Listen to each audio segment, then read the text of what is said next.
Okay, welcome to Enterprise Eyeballs. Today, our guest is Tracy Diziere. She is the president and CEO of TDZ Creative Partners, a creative partnering agency that serves B2B channel marketers in IT. She is a strategic marketing advisor, creative conduit, and my personal favorite from her LinkedIn profile, a happy person. Tracy, thank you for coming on the show. Thank you so much, Andrew. I'm excited to be here. It's really important to me to say yes to these opportunities because the way we work is we're pretty protective about our clients and we don't have a bunch of logos on our site, etc. So the only way for us to have visibility and get the word out is to participate in things like this and help share a little bit of the insights that we're hearing from our clients, and hopefully that helps other people. So also, it's a great opportunity for me to help remember my own beliefs and recenter or reground, right? When we're talking about topics, it's like, oh yes, I've dropped the ball on some of my practices and living my values and doing some of those things. So it's a great reorienting, so to speak. So I really appreciate the ability and invitation to practice with you. So thanks. Of course, happy to have you. I know you have a lot to share with our listeners and the growing community around Incentive Pilot and B2B in big IT. The thing I wanted to jump into today is something that was a perspective I got only from you. And I was hoping you could tell us a little bit about channel burnout. Yeah. So I coined the term end channel burnout. In fact, I have these little stickers, but which came up on another one of your podcasts, right? Yeah. The importance of stickers.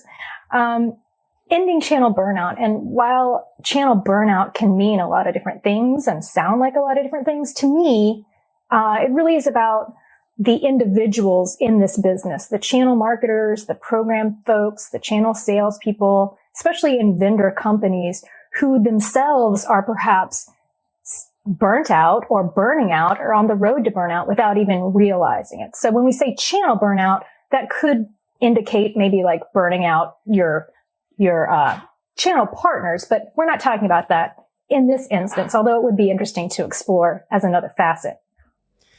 And it all comes down to the people, right? That's the reason we started this podcast. Is in the enterprise world, big IT, it's all about the products. It's all about the technology, and it does amazing things. But at the end of the day, the technology is built to serve us and serve our ends. And we're the ones out there marketing and selling this stuff. And so it has to start with the people. So I would say that people are foundational to the entire thing.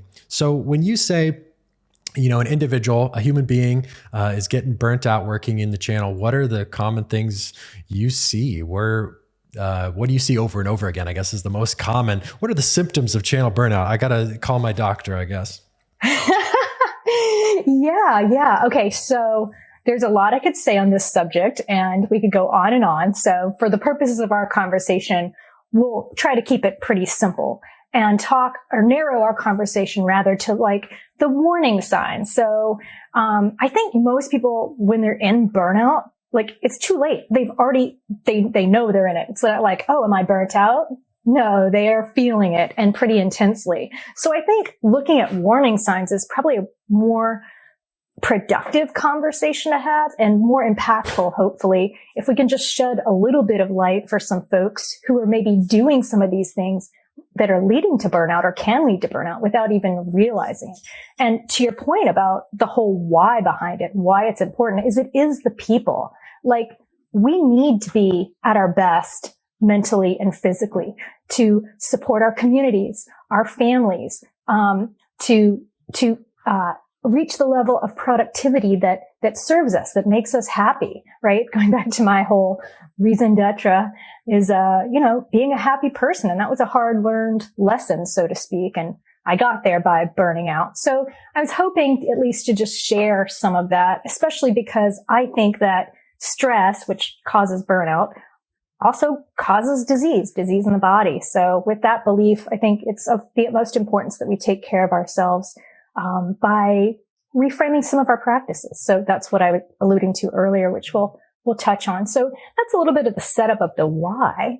to answer your real question of the warning signs, unpacking this could be huge, right? It's like multiple sets of nesting dolls. And one of those nesting dolls is perfectionism. Okay. So perfectionism is like the Mac Daddy nesting doll. And that's, a technical official term. And perfectionism, the reason I say it's the Mac Daddy and it's quite troublesome is because not everyone recognizes that they are perfectionists or have perfectionist tendencies. Some people full on own it. I'm a recovering perfectionist myself. Me too. Other folks, you are. I could see that, serial entrepreneur, this kind of thing. So looking for always continuous improvement, which is a good thing, right? It gets to a slippery slope sometimes, and that can take us down the wrong path. So it's finding that balance of using that energy for good and not for evil, so to speak. So, because perfectionism can be something that people resist, to unpack that a little bit, what does it look like? Well, it might look a little bit like holding back, like on ideas, like what I call idea stuffing, which is like not being vocal or not being willing to share because it's just not right yet. Editing yourself, a lot of editing your speech, not owning up to your ideas and your thoughts, doing the easy path or what's comfortable versus like pushing the envelope, being innovative, just waiting to have it all figured out. Right? Just like, okay, well, I'm not ready. I'll just wait. And then playing small, as soon as we step, like playing small with content, sometimes with our channel marketers and channel sales clients. It's like, oh, we'll just do this little piece over here versus look strategically and holistically about our goals and what we're trying to achieve and develop the right suite of content, for instance. So that's at the very like practical level for channel sales and marketing. But that's one of the major warning signs. But I'd love to hear like your reaction to that and if you're seeing some of that or experiencing some of that as well. I mean, it's a conversation. Absolutely. I think perfectionism falls right into the bucket of everything else, where people think about it as black and white. I'm either a perfectionist or I'm not. In reality, it's a spectrum of quality, right?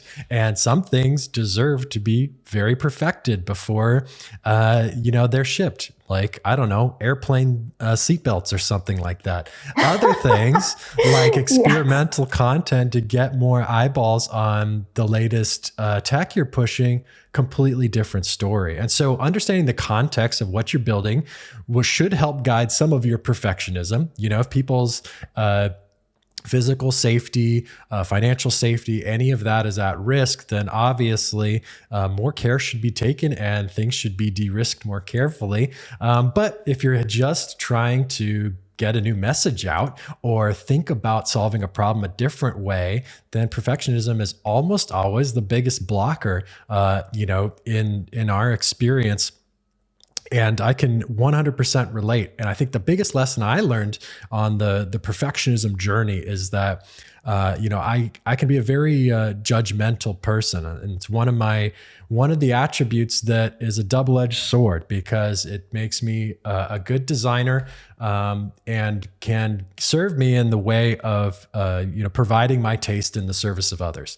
The ugly side of it is exactly what you'd think. I can be too hard on others. I can be too hard on myself. I can be too hard on really good work. And one of the big light bulb moments I had was just because it's not up to my standard or I'm judging it as not good enough doesn't mean it's not good enough for someone else. And we see this all the time. In our everyday lives. If maybe you're not a fan of macaroni and cheese, right? But there's a lot of people who love it. And I have a sweet tooth for really crappy junk food. And so maybe someone who eats healthier, like my wife, can't really understand why I want that Taco Bell. But that's the perspective that I need to bring with our products to our customers, is that just because one little interaction isn't quite right yet doesn't mean it doesn't work great and provide a ton of value for customers. And I think it goes the same on the marketing side. If I was waiting for my podcast episodes and my hosting abilities to be perfect, we never would have started this, because I think we can all agree I'm miles away from perfect. And when I watch these episodes back, I think I could improve here. I tend to ramble there. And right now I'm catching myself, man, maybe I'm talking a little bit too much right now. But I think it's understanding how all those things intersect, and understanding that things that we don't think are perfect actually are perfect for other people. And you can provide a lot of value even if something isn't up to, quote, your standard or isn't perfect yet. What great insight. I love it. Can we just digest that for a minute? That was really profound. I'm loving that. I'll give you one more example. I'm sorry, go ahead. Yeah. No, go ahead. As I say, one more example that I used with some designers early in their careers is that if you are putting together a room in your house, let's say you bought a new place, you want to get the living room put together, or maybe the guest room, something that you're going to share with the people coming over. You might want one or two more throw pillows for the couch, or you might want a different rug, and you're like, it's not quite there yet. I'm not throwing that housewarming party quite yet. Other people come into your home. They say, what a beautiful space. We're so happy for you. They have no idea that it's missing a pillow, missing a rug. And when you're designing products, marketing, I think any content that's being taken in is you have to take a step back and say, am I ready for the housewarming party? Are people going to come enjoy it and, eat those mac and cheese balls? Or does it really need, do we need something? If you have place for people to sit, it's probably done. They're probably going to have a good time, even if that throw pillow's missing or you wanted a different piece of artwork. Back to your point, right? It's not a life-threatening situation, or it's not like a life-saving, right? It's not designing seatbelts. I think that's great. That's great. And the better we get at developing those litmus tests and playing devil's advocate with ourselves about those decisions, the better off we'll be. So yeah, for sure. So perfectionism, again, that we just scratched the surface barely on that Russian doll. The other, I didn't want to keep it too complicated. So just the other one thing of the many that comes to mind is this idea of what I call, I have to, I can't, I don't know.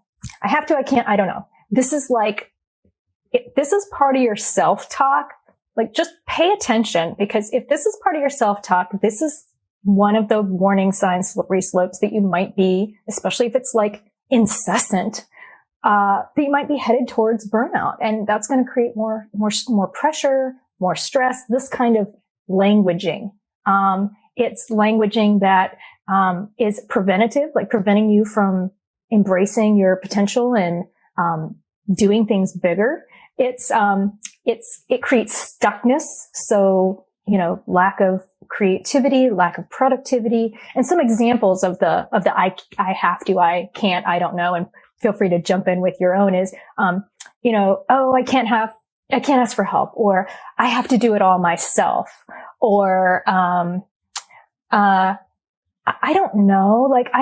I don't know what the best suite of content will be to achieve my objective. So if you're spinning out in the I don't know, things don't get done, and you don't really do anything because you're just with yourself in your own head with these negative messages. It just doesn't work. So, or the I have to play the game, politically, or I have to be something I'm not. It doesn't always sound like that.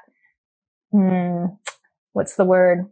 Obvious. Sometimes it's just little and seemingly innocuous things, but that's why, paying attention to some of that language is important. So, I remember I had a job, my last sort of job before I was fully on my own. And I remember a coworker saying to me, "Do you realize you say I can't a lot?" And I'm like, "No, didn't realize that." And then later that year, I had a cancer diagnosis. Now, I'm not saying warning signs like it's going to happen to everyone. I'm just saying, I believe stress creates, again, disease in the body, and that maybe part of this negative thinking had something to do with it. And so I needed to, first of all, remove myself from that situation, because that was just not the situation for me to be in. And We just have to notice those things sometimes. Secondly, if it's not environmental, I should say, because there's lots of environmental causes, I guess, for burnout, like things that are maybe beyond your control. Like I see our clients, for example, doing the jobs of 2 and 3 people sometimes because they're waiting for backfills, right?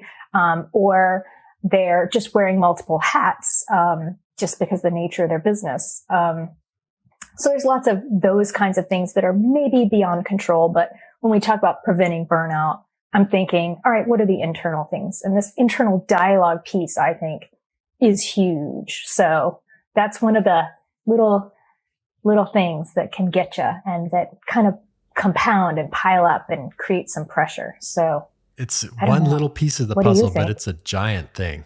And the best advice I ever got in terms of self-talk, I was seeing a counselor at the time, a mentor of mine, and he asked me, well, tell me about your self-talk. Do you have any negative self-talk? And I said, no. And then he did the same thing. He caught everything I was saying that was really negative and limiting. And what happened for me is I realized that my mind moves very quickly. And the reality is it moves too quickly most of the time. And so for folks out there who maybe feel like, I'm kind of negative, but I don't really beat myself up. I don't have negative self-talk. I almost guarantee if you're anything like me, it's because you're thinking so fast, you don't even hear the individual words and phrases that you're telling yourself. You get a sense, oh, that's too hard, whatever, you move on to the next thought. You're not sitting there having a conversation with yourself. If you can actually slow down and hear the thoughts that are going through your head, you're going to be blown away how many things are working against you. And I think it's really important to note because it's on the personal side and then bringing it to the professional side. We all fall victim to that. Right. I think to your point about folks doing 2 or 3 jobs, it's so common. And it's so common the bigger the company gets. Somehow, the more people that work there, the more jobs everyone does. And I don't really understand the phenomenon myself. But one thing we have noticed over and over again is that the bigger the company, the less the people inside look outside for help. The less they look for tools that can help them get the job done, the less they look for teams that can actually support them with what they're doing. And the reality is you start working with these people, solving their problems, and amazing things happen. Because if you're doing 3 jobs, I don't care who you are, you can't do them well. And so let's get you back to working 1 job, and then maybe you can do that one really well. Even one job, like the way they stuff job responsibilities, like I learned a long time ago, there is no way that I'm strong in all of these areas. Like that's the company wish list, right? Right. And that's fine and good, but my performance is going to suck on some of these. Like no lie, there's no way. So for me, part of that is the talk about negative self-talk, but it's just being honest, like knowing your strengths and knowing where, you need to rely on other people. Like part of my core value is nothing is created alone. And it's about that. It's that, look, we need each other and we need to complement each other. And that's why there are teams. And that's why, whether that team is an internal team or an internal plus external, an agency like us. I mean, we need each other and we need to give ourselves permission to, not, back to the perfectionist thing, not have to feel like we do it all. And again, sometimes people don't even realize that that's part of it. But that's why this talk and to your point, paying attention, is important. And I think the effects really ripple out to everything, because if everybody has a manageable amount of work, they can execute that work well, they can bring the right attitude and energy to the table. That's going to start affecting other people to do the same thing. And then instead of a group of, sometimes it's just 5 people doing 15 jobs, right? But if all those people are overworked and a new creative, potentially highly effective ideas brought to the table, it's like, no, we don't have time for that, whatever, and you're missing all this opportunity. But if you have 5 people doing 5 jobs with a great collaboration, then when good ideas come, you have the ability to identify them and decide whether they're worth taking a shot at or not. Yeah. And sometimes when you're so busy, just talk about, like I said, like playing small with content or just doing the tactical thing. When you don't have the bandwidth because you are so busy, and that's again, external versus internal. So we're kind of covering a little of both. When you're so busy, you don't have that spaciousness, that time to think creatively and strategically. So you either need someone to help you do that, or you need to be really committed to creating the space to doing it for yourself. And I know for me, like my best ideas do not happen in a vacuum. They happen when I'm in conversation and when I'm collaborating. And that's how I'm wired. And that's also, that's what I do. That's kind of my work in the world. And that's what I also advocate for others to do. So. Absolutely. But, yeah. So again, burnout, we could, there's so much to unpack, whether it's, pride in your work, perfectionism, all the external factors we talked about, like the hiring cycles not matching up. And, we're seeing a lot of that for sure. So let's talk about it. Let's say, hey, I'm feeling a little burnout. My stress level is a little higher than it should be. Maybe I'm hitting that Taco Bell a little bit more than I should for a little bit of that sweet fast food pleasure. But my stress level is a little high. I'm a little bit overworked. And this project, it was supposed to go out at the beginning of March. Here we are, beginning of April. How do I just get this thing shipped? What would be your advice be to me? I'm seeing the warning signs and I'm not at the doctor yet, but what do I do to course correct? What's step one? Yeah. Well, it's interesting that you're starting with assuming that the warning signs are seen, because I think that that's the biggest part. I mean, going back to your point about listening to yourself talk, I think awareness is the thing. Like this is kind of like pre-burnout practices, I would say. Like, so the idea is prevention. Like, here's what you got to do before you even get to any point of feeling stressed, because that's what I'd love for people to be able to access is before they even get to the stress that leads to the burnout, they're picking up on some of these things. So I would frame it up a little bit differently. That's a great conversation too. But like I said, we don't have all day. So in terms of like pre-burnout practices, and these are going to sound like stupid simple too. So, which I love. I mean, that's part of what makes it like attainable, achievable. And, it's like the hardest, easiest thing you'll ever do. The first thing, so basic, right? So basic is just to breathe. Everybody breathes. I mean, we do it autonomically, and breathing helps with everything, especially conscious breathing. I will admit I am a grasshopper when it comes to this. There's so much to learn. I am still like learning. And I know there's a lot of, biological, anatomical research, et cetera, which I did not go down that rabbit hole.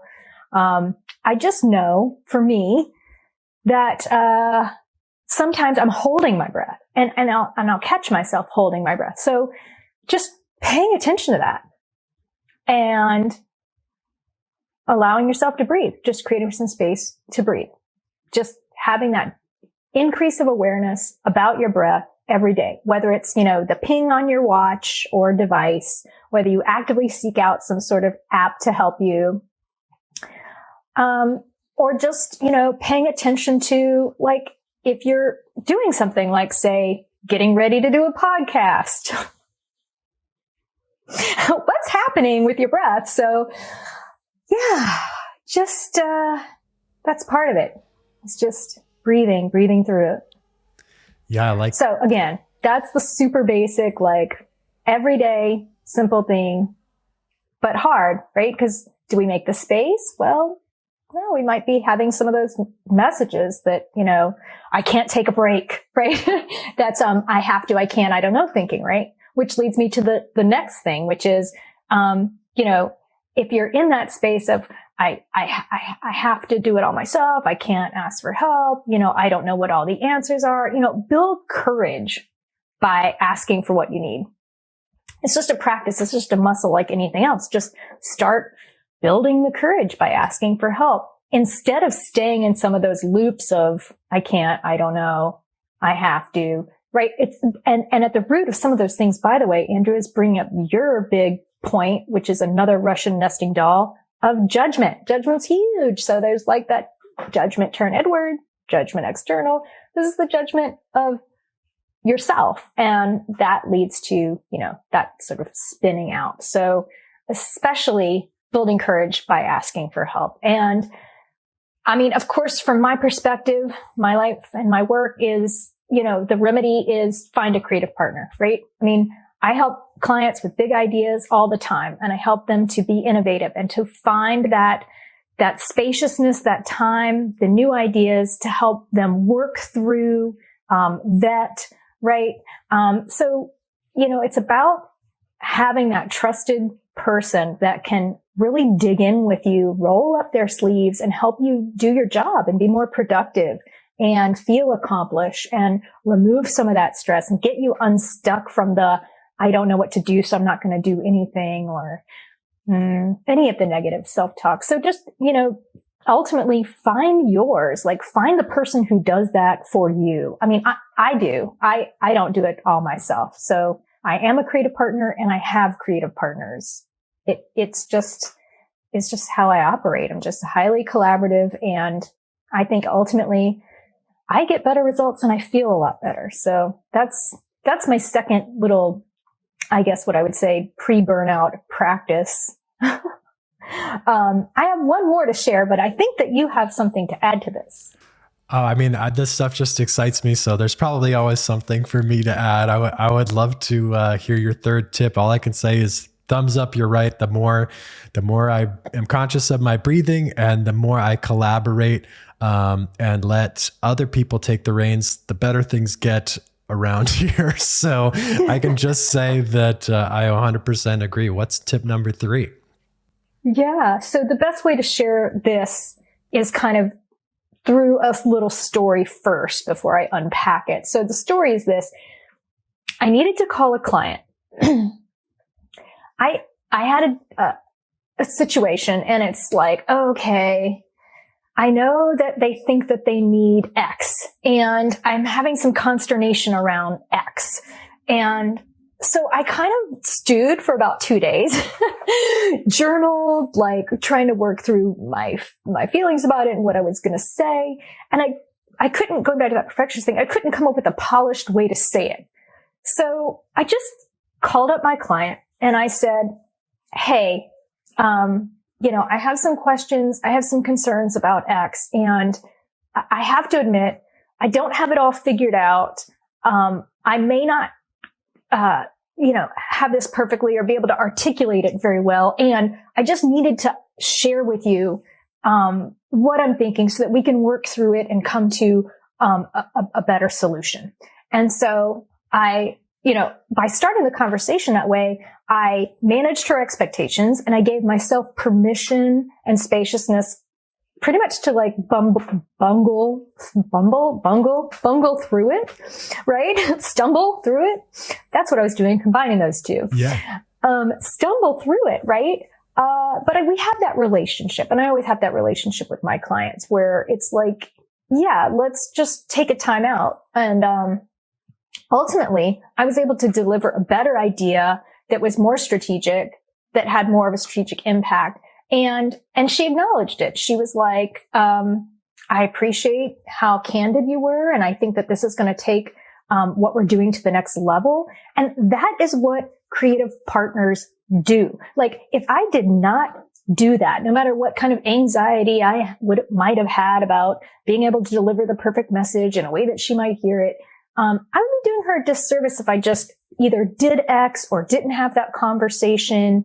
So the tip, the transfer is to speak while you're figuring it out. Like, don't wait. And again, that's like another way that perfectionism sort of rears its ugly head, is when we are overthinking the message or overanalyzing how it will be received. So that's it. Like, just don't try to be the expert first or try to have it all figured out, and sort of release a little bit of that holding on to some idea of how things need to be in terms of editing yourself. And, even at the risk of appearances or whatever. And I think that that's, by the way, where a lot of this gets ratcheted up. Our stress is we feel like we have to show up a certain way or be a certain way. And then we're not, to your point about high standards or whatnot, we're not reaching that, or we're not living up to that. And it may be standards that we set. It may be standards that somebody else set. Either way, it's not productive. And it's much more difficult to work in that zone, trying to be something you're not, or trying to get to the right presentation of yourself, versus just surround yourself with people that you know, like, trust, have great relationships with, and can just show up and have those honest discussions. Or you just allow yourself, you give yourself permission. It's like, you know what? I give myself permission to show up as I am, to share what I am thinking and feeling, and trust that we'll be able to work through it together. So, and that's a practice. And that's why I go back to the thank you for this opportunity, because that reminds me, like, every time I have, something like that happen, I'm like, oh, that was hard. Oh yeah, I did it. Oh yeah, I need to remind other people that they can do it too. Just to shed a little awareness, right? Just a little awareness as I learn and then repeat what I've learned. And then I forget and fall down because I'm not a poster child for these things. So then I stub my toe and I'm like, oh yes, don't be perfect. Don't wait for the perfect. Don't wait to be an expert before you open your mouth. So that's it. Yeah, I love it. I think we've, especially coming from working at the UX studio for 10 years, we've all had those meetings where a customer prospect says, well, here's the problem. And then they list 25 problems. And it's like, bring us a solution. And step one was always saying, look, we are not here to find the answers. We're here to lead the process that finds the answers. And I think for any good strategist, that's the whole idea. Let's go through these problems. Let's list out the 25 different problems that you think is one problem. Let's see how they actually intersect. Let's see how we can actually prioritize solutions. Because if we just talk through it, we're probably going to eliminate 12 and a half of them in the first conversation. And then we can, start digging into the rest. But it's almost never one problem, even if people are thinking about it that way. So mapping it out and getting started with bite-sized pieces, I love that. And it's funny, I don't know where asking questions became like something that showed weakness or insecurity or lack of confidence. But if you can confidently ask a question, you can solve any problem. And that's something I believe deeply. And I think I would attribute to, any level of success I've achieved has come from my willingness to ask questions about things I don't know. And it's something that I think is core to what we all do, collaborating with others. I love that. That came up on our team call today. I was like, sometimes I'm in a hurry. Back to your point, right? We're all busy entrepreneurial leaders. And sometimes I know I'm not being specific enough and I'm just throwing things out. And I'm ideating. I definitely have ideation. So sometimes that's not very clear. So I say, I don't know what you don't know. So please, if I'm not being clear, ask questions. Don't feel like you're the dumb one, because that's more in the self-talk of, I have to understand what she says. I can't ask for help or clarification. And I don't really know what I'm supposed to do here. Like that's I have to, I can't, I don't know. Like it could sound like any number of those things. I'm like, don't stay in that loop. If I'm, regardless of whether you think it's you or you think it's me, the fact remains something's not clear. So always okay to ask questions. And back to your judgment piece, we don't have to worry about whose fault is whose and what. It's just, hey, this just isn't clear. Absolutely. Communication's a two-way street and it's very challenging. It's amazing we can do it at all sometimes.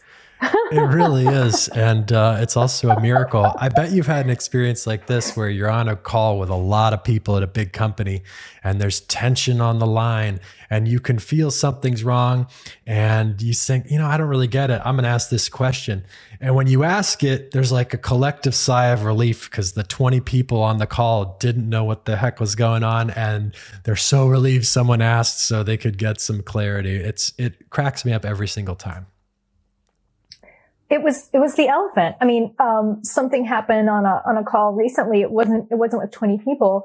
And it was another case of this client asked for X, except this was a different situation. So call it Y. Client asked for Y. And I'm trying to implement Y. And I'm like, But they appreciate it. So if I hold back, I'm not getting to the better solution because by calling that out and bringing awareness to the fact that it's like just playing the devil's advocate and poking holes and you're not doing it from a mean place. You're doing it from, I'm trying to get you the best result possible and to help you shine and be a rock star. Like that is what me and the agency exists to do for our clients. Like that is our reason for being. So I don't want to let you do something that I might have a misgiving about. Now you might decide that it's not important enough, or you may, and this happens more often than not, decide to shift because then we're like ideating on top of ideating. It's like, and then we get to a better solution. So anyway, I know we've said a lot and we've gone a little bit off perhaps of burnout, but these are the things, right? These are the warning signs. And so I guess just, as I think about, for myself and for others, what I would wish is that you would just try one and that I'm going to continue trying and doing it. And to your point about that call with 20 people, when that happens, if you just do the breath first, sometimes that helps. So, I guess that would be my invitation is, pick one. And then also remember, you're not alone in this. Even though I'm talking about it, I'm still like, oh, I could have had a V8, right? I'm dating myself there. Proud Gen Xer. It's not on a LinkedIn profile, but No, I think these are some awesome tips. I really appreciate it. I think taking a step back, it fits so perfectly because if we're going to humanize B2B marketing, B2B sales, B2B operations, we have to start with the humans and we have to start with ourselves. So Tracy, thank you so much for coming on and sharing that stuff with us. Are you ready to play a game for 1 minute and see how you stack up against the other Enterprise Eyeballs guests? I don't know if I'm ready. All right. Well, we'll come back next week and try it out then. Well, are you ever really ready? I mean, what did I say? I said build courage by asking for help, but really you have to build courage by trying things that make you uncomfortable. And you have to work on the I can't. So, oh, I can't. I'm not good enough. Oh, I'm not ready. Oh, I don't know. Oh, I have to excel at this game or I can't play it. So, yeah, I obviously have to play it.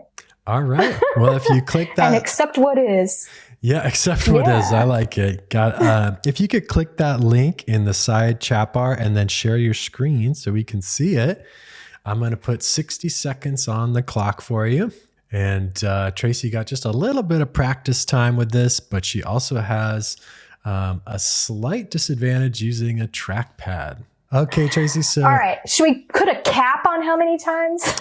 We have 1 minute. So if you get a game as over, many games as I can play. Exactly, as many games as you can play. And if you happen to be flapping at the end of the minute, I'm just going to let you go and see if we can get you that high score. But as soon as you're ready, just click and I will start the clock. Okay. Before I start, I'm going to say one thing. In the interest of being a recovering perfectionism, I'm going to change the metric. The metric is usually how far you get. I'm going to see how many games I can play in a minute. I like it. Reframing. Shifting it. Yeah. I'm just going to shift it. Just shift your thinking. Whoops. I love it. Okay, there's one. We are going. Sorry. Oh, all the way to the top. All right. Yep. I remember the tip. Hang on. Here we go. How am I at 3? 3 games. 3 games. All right. I'll count them on my fingers. There you go. All right. You 4 got games. 1. Your high score of 1. You got about 35 seconds left. That's okay. I want to get the high score of how many games I'm playing. You're at 6 games now. 6. Success is going to be different for me. I'm defining success for myself. Ooh, nice. Maybe a couple fewer clicks right at the beginning, and I'll help you out. Oh, maybe a little bit more. Like it got lower. All right, 5 seconds left. All right. One I'm more. working Go it. for it. Okay. Oh, see, I start off slow. All right, how many games did I play? I think 10. We'll get it. We'll get the full count when we edit the episode. But thank you for your attempts. And 1 is nothing to sneeze at. That is, putting you on the board. So thanks for being a good sport. But it's addicting. Like, I still want to do it. Well, you can play after this episode. We'll come back another time, see if you can top it. I think I would do it a lot. So Tracy, if anyone wants to get in touch with you, if they need some help in their B2B channel marketing activities, or if they just want, really resonate with what you said and want to connect, where's the best place to find you? I'd say LinkedIn, and I would just say the caveat of, do send a note, like not just the generic invite, but just say, hey, saw you on Andrew's podcast, the, Enterprise Eyeballs, or reference, Incentive Pilot or something. So I know where you came from, and we'll start the conversation there. I think that's a good way for me to also see who you are and who you're about. I mean, to your point about people, like it's about these relationships, and I think that's the best way to start a conversation. And I'm happy to talk about any of these topics or any of the things that I am passionate about, which I'm pretty transparent about, I think. So. Absolutely. Well, thank you so much for coming on. I had a lot of fun. Yeah, me too. Thanks, Andrew. See you soon. Bye-bye.